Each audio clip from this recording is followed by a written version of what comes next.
तो सभी विद्यार्थियों को महाशिवरात्रि की हार्दिक शुभकामनाएं।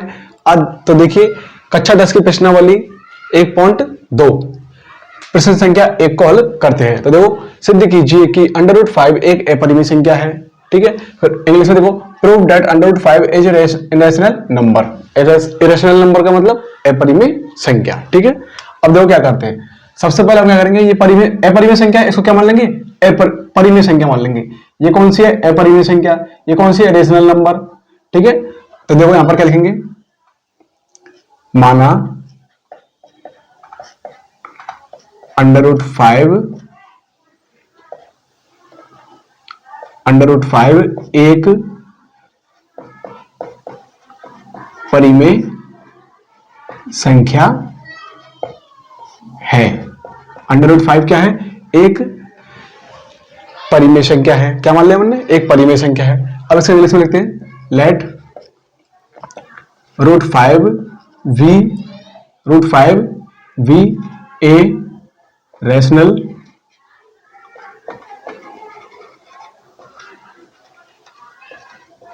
नंबर।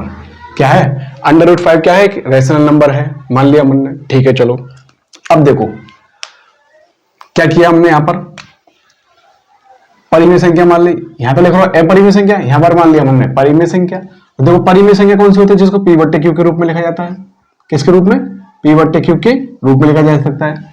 परिमेय संख्या किसको बोलते हैं, जिसे P/Q के रूप में लिखा जा सकता है। अब देखो ये परिमेय संख्या है ना, यहां पर तो अपरिमेय, इसको छोड़ो, यहां पर देखो परिमेय संख्या मानी ना अपन ने, तो परिमेय संख्या, ये परिमेय संख्या, ये परिमेय संख्या, ये परिमेय संख्या की परिभाषा हो गई, ये परिमेय संख्या हो गई। परिमेय संख्या की परिभाषा और परिमेय संख्या बराबर होगी ना, तो ये दोनों बराबर कर दिए अपन ने। क्या कर दी, बराबर कर दी। तो यहां पर देखो कैसे लिखेंगे, √5 इक्वल P/Q। अब ये कौन सी संख्या होगी, P/Q। ये हो देखो जैसे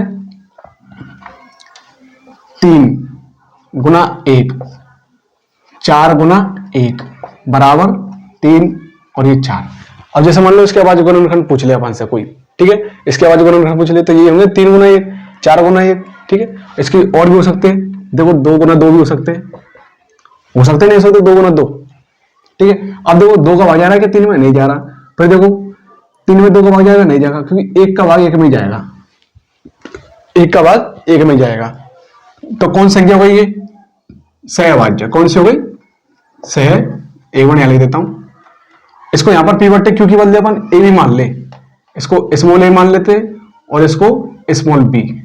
ठीक है, अब देखो यहां पर ए और बी क्या है, सहअभाज्य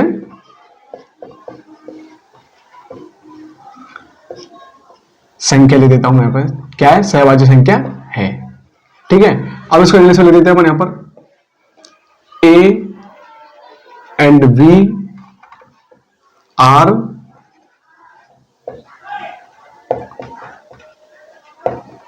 co-prime नंबर। डॉट का निशान लगा देता हूं, पीछे समझ जाना, नंबर लिख रहा है। ठीक है ना, ये क्या लिख दिया अपन ने, ये तो हिंदी में लिख दिया, ये इंग्लिश में लिख दिया। कौन संख्या हुई, सहअभाज्य संख्या हुई, जिसमें सिर्फ एक का ही भाग जाता है और आपस में इन संख्या को भाग नहीं जाएगा, वो कौन सी होगी, सहअभाज्य संख्याएं होंगी। ठीक है, चलो ठीक है, यहां तक तो अपन कर लिया। अब क्या करते हैं, देखो इसको इधर लेके जाऊंगा, इसको इधर लेके जाऊंगा, तो √5 इंटू बी, √5 इंटू बी बराबर ए। अब क्या करेंगे, दोनों तरफ वर्ग कर देंगे अपन, तो ले देंगे यहां पे दोनों तरफ वर्ग करने पर, इसको इंग्लिश में लिख देते हैं अपन,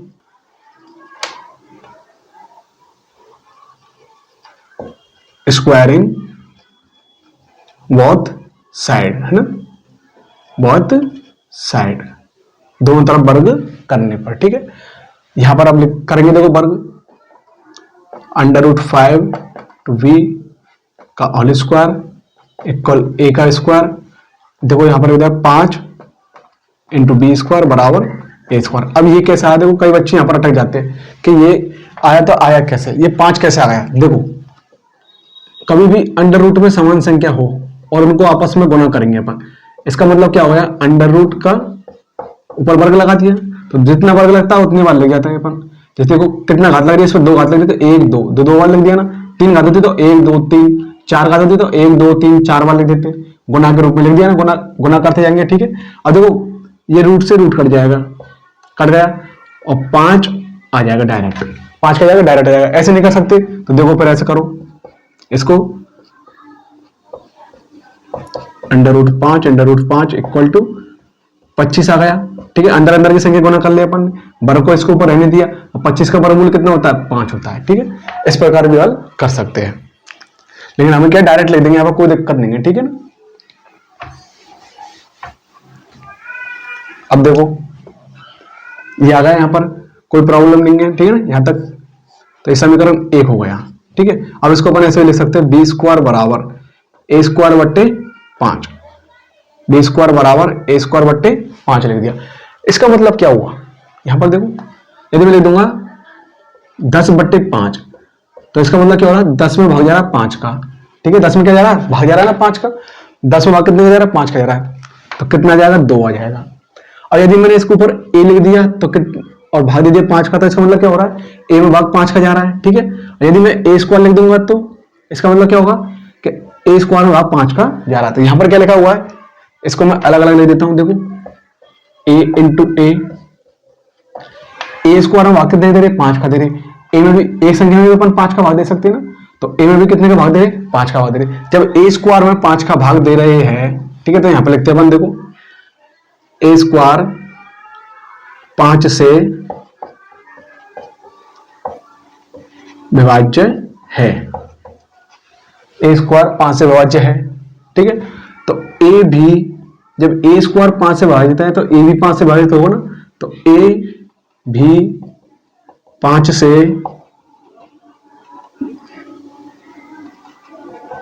विभाज्य है, ठीक है। इसको आप इंग्लिश में कैसे लिखेंगे, देखो लिखो इंग्लिश में, a² इज डिविजिबल बाई 5, 5 से विभाजन है a², तो a, ठीक है, a इज आल्सो, a भी डिविजिबल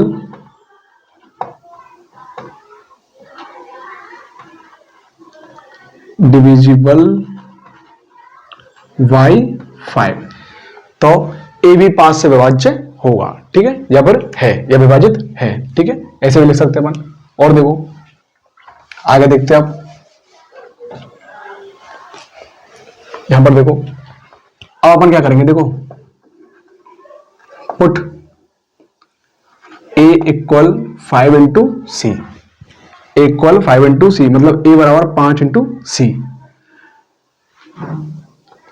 इन इक्वेशन 1। समीकरण 1 में a बराबर 5c रखने पर, समीकरण 1 में a बराबर 5c रखने पर, हिंदी में लिख सकते हैं अपन ऐसे। तो लिखो यहां पर 5b² बराबर, ऐसे मैं कोष्टक लगा देता हूं, ठीक है, स्क्वायर लगा देता हूं, a को हटा के नहीं 5c लिख देता हूं, ठीक है ना, 5c लिख दिया, कोई प्रॉब्लम नहीं आता, ठीक है ना। अब देखो 5b² बराबर, यहां जैसे मैंने लिख दिया 2 के ऊपर घात 2, तो इसको कैसे लिखेंगे, 2 गुना 2, तो कितना आ जाएगा, 4 आ जाएगा। तो ऐसे यहां पर 5 के ऊपर घात कितना है, 2 है, c के ऊपर भी घात कितना है, 2 है, तो 25c², कितना आ गया, 25c², ठीक है। अब आगे चलते हैं, यहां पर देखो आगे, अब देखो, अब 5 का, एक मिनट, 25 का भाग इसमें दे देंगे अपन, 25 का भाग इस तरह दे देंगे, या फिर पहले इसको 5 से कर देता हूं, 5 का भाग इधर दे दिया, 5 का भाग इधर दे दिया, कितनी बार आ गया, 5 बार, तो b² बराबर 5c², ठीक है। अब ये समीकरण 2 हुआ, ठीक है। और इसको अपन ऐसे भी लिख सकते हैं जैसे ये लिखा ना अपन ने, तो यहां पर देखो b² बटे 5 बराबर c², ठीक है। यहां पर क्या हुआ, जैसे यहां पर हो रहा है a² में भाग 5 का जा रहा है, तो b² में कितने भाग जा रहा है, 5 का भाग जा रहा है ना, तो ऐसे यहां पर हो रहा है, देखो जैसे यहां पर हुआ ऐसे यहां हुआ, जैसे लाइन यहां पर लिखी ऐसे लाइन यहां पर लिख देंगे, ठीक है। लिखेंगे देखो b² 5 से विभाज्य है, ठीक है। इसको इंग्लिश में ले देता हूं मैं, इंग्लिश में ले देता हूं, B square is divisible by 5, ठीक है। अब जब बी स्क्वायर 5 से विभाजित है तो बी भी तो 5 से विभाजित होगा, तो v, 5, एक मिनट, b भी 5 से विभाज्य है, ठीक है। ये हमने लिख दिया। और देखो इंग्लिश में ले देते अपन, v is also divisible by 5, ये हमने इंग्लिश में भी लिख दिया। हिंदी और इंग्लिश में यहां तक हमने लिख दिया, कोई प्रॉब्लम नहीं है, ठीक है। अब देखो, अब एक बार यहां पर देखो ए स्क्वायर में कितने का भाग जा रहा है, 5 का भाग जा रहा है। तो बी स्क्वायर में कितने का भाग जा रहा है, 5 का भाग जा रहा है। इन दोनों में 5 का भाग जा रहा है ना, ए स्क्वायर में बी स्क्वायर में, ए में और बी में कितने का भाग जा रहा है, 5 का भाग जा रहा है ना। तो इसका मतलब क्या हो गया कि ए और बी का ओवेनिस्ट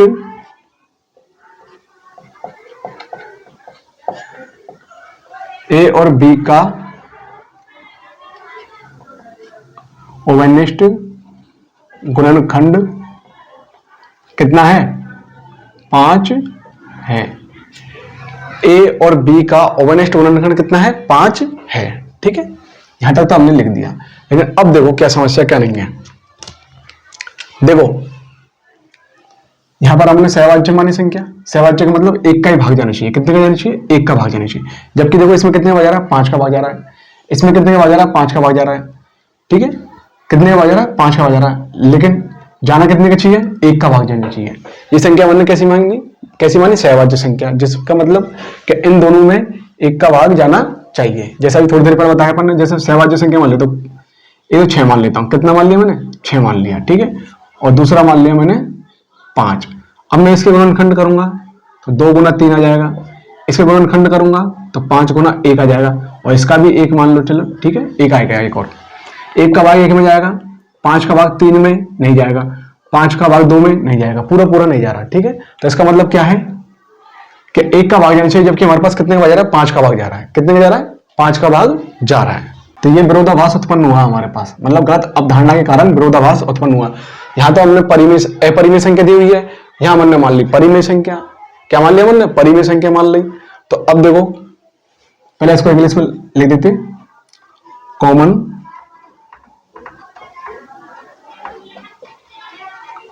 फैक्टर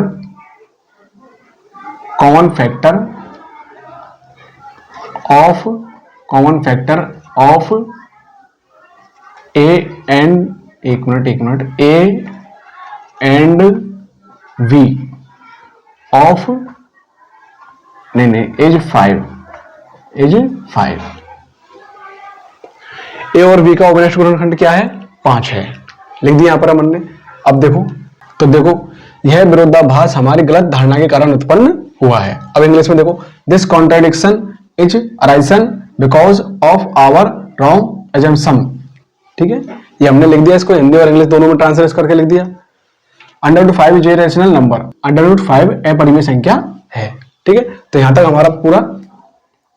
तो इस प्रकार हमें सवाल को हल करना है। जो हिंदी मीडियम से वो हिंदी वाला लिख लेना, जो इंग्लिश मीडियम से वो इंग्लिश वाला लिख लेना। तो देखो ये तो √5 की है, यदि √3 होगा तो भी सेम टू सेम इसी प्रकार चलेगा। यदि √7 होगा तो भी इसी प्रकार चलेगा। √11 होगा तो भी, एक मिनट, √11 होगा तो भी इसी प्रकार लिखेंगे हम। सेम टू सेम यही सवाल होगा। इन सिर्फ सिंगल जैसे √3 आ रहा है, √7 आ रहा है, यदि √2 जैसे 2 आ गया, इसके लिए नहीं होगा ये, ठीक है। सिर्फ ये इन्हीं के लिए चलेगा जो सिंगल है। तो इसी सवाल से हम अन्य सवालों को भी हल कर सकते हैं, जैसे √3 के भी हल कर सकते हैं, √2 के भी हल कर सकते हैं, √7 के भी हल कर सकते हैं। सिर्फ यही लाइन लिखनी है हमें सेम टू सेम। बस खाली क्या चेंज कर देंगे, यहाँ पर 5 के बदले 3 का करे तो 3 का दे देंगे, 2 करे तो 2 लिख देंगे यहाँ पर, बस और कुछ नहीं है। ये ABCD जो भी है ना अपन की A/B सी, ये सब ऐसे कैसे चलेंगी, समीकरण वगैरह सब इसी प्रकार चलेंगे। बस ध्यान क्या रखना हमें कि हम कितने √5 को बता रहे हैं, यहाँ पर √3 के बारे में बता रहे हैं, बस संख्या का ध्यान रखना हमें, और बाकी सब चौकी तो लिखा होंगे। ठीक है, तो उतारिए सवाल को।